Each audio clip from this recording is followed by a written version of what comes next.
Hello friends, welcome to style kitchen and astrology. எல்லோரும் எப்படி இருக்கீங்க? நல்லா இருக்கீங்களா? இன்றைக்கி நான் என்ன பண்ண போகிறேன்னா இட்லி உப்புமா பண்ண போகிறேன். அதாவது நான் நைட்டு டிஃபனுக்காக செஞ்ச இட்லி மீந்துருச்சு. சரி, அதை வேஸ்ட்டாக போகாமல் நம்ம அதை டிஃபன் மாதிரி செஞ்சு சாப்பிட்லாம். அதை எப்படி செய்யலாங்கிறத பார்ப்போம்.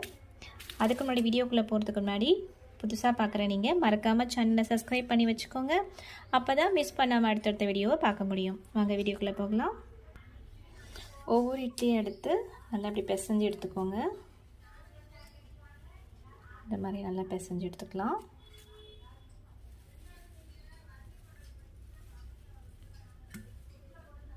இப்படி உதிரியாக நம்ம எடுத்துக்கலாம்.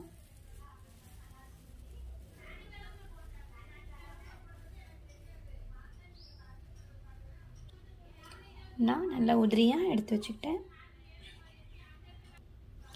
இந்த அளவுக்கு நல்லா உதிரியாக எடுத்து வச்சுக்கோங்க. ஒரு மீடியமான சைஸ் வெங்காயத்தை கட் பண்ணி எடுத்துக்கலாம் பொடிசாக.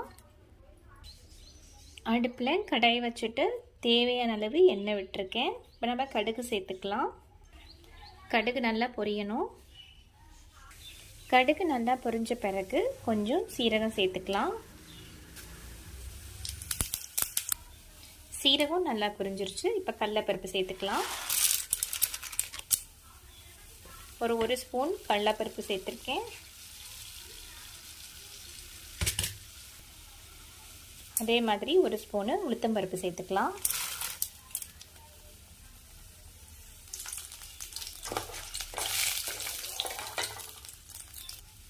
பொடிசாக கட் பண்ணி வச்சுருக்க வெங்காயத்தை சேர்த்துக்கலாம்.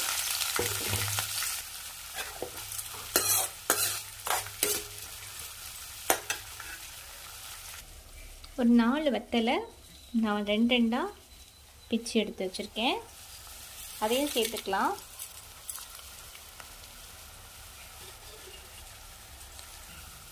கொஞ்சம் கருவேப்பிலை சேர்த்துக்கலாம்.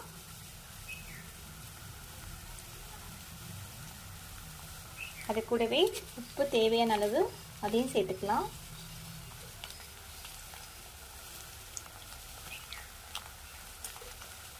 நல்லா மிக்ஸ் பண்ணிப்போம்.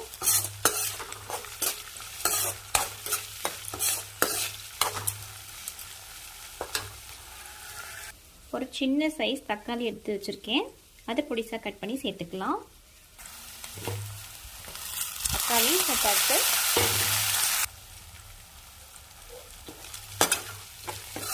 தக்காளி ஓரளவுக்கு நல்லா வதங்கிடுச்சு. இப்போ நம்ம மஞ்சள் பொடி சேர்த்துக்கலாம்.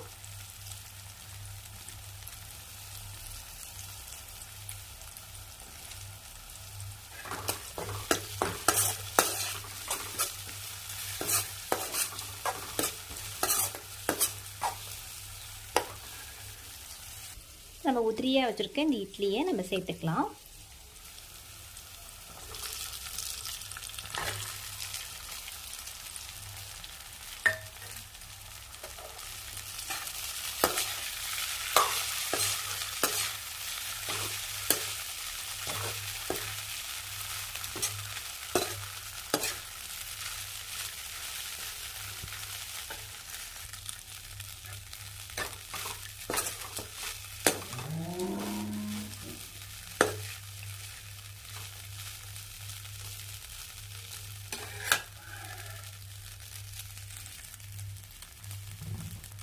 லைட்டாக கொஞ்சம் எண்ணெய் விட்டுக்கலாம்.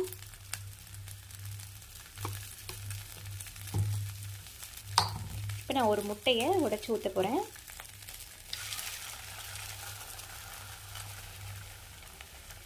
முட்டை உங்களுக்கு ஆப்ஷன் தான், வேணா ஆட் பண்ணிக்கோங்க, வேண்டான்னா இதோட நிப்பாட்டிக்கலாம். முட்டை போட்டால் இன்னும் கொஞ்சம் டேஸ்ட்டாக இருக்கும்.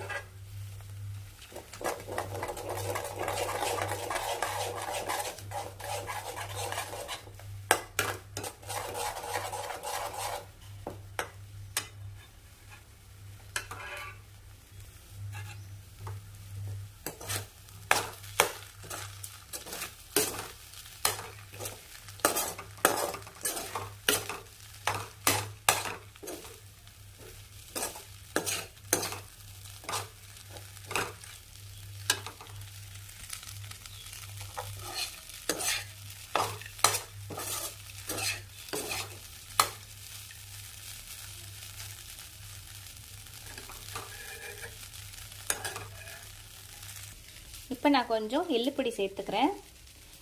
இந்த எள்ளுப்பொடி வீடியோ வந்து ஆல்ரெடி நம்ம வீடியோவில் இருக்குது, போய் செக் பண்ணி பாருங்கள். இதை எப்படி செய்யணுங்கிறத நான் போட்டிருக்கேன். இதை நம்ம இப்போ மிக்ஸ் பண்ணிக்கலாம்.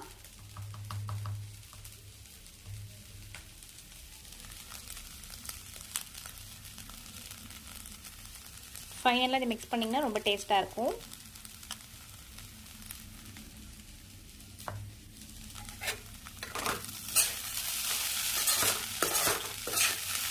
இது எப்படி பண்ணணுங்கிறத வீடியோவில் போய் செக் பண்ணி பாருங்கள்.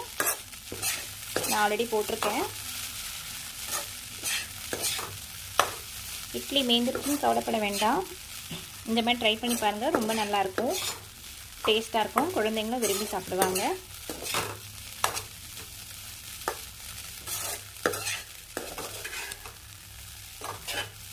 அடுத்தடுத்து என்னோடய வீடியோ பார்க்கணுன்னா மறக்காமல் சேனலை சப்ஸ்கிரைப் பண்ணி வச்சுக்கோங்க. அப்போ தான் அடுத்தடுத்த வீடியோவை மிஸ் பண்ணாமல் பார்க்க முடியும். இப்போ நம்ம ஃபைனலாக அதை ஆஃப் பண்ணிடலாம். Thank you for watches.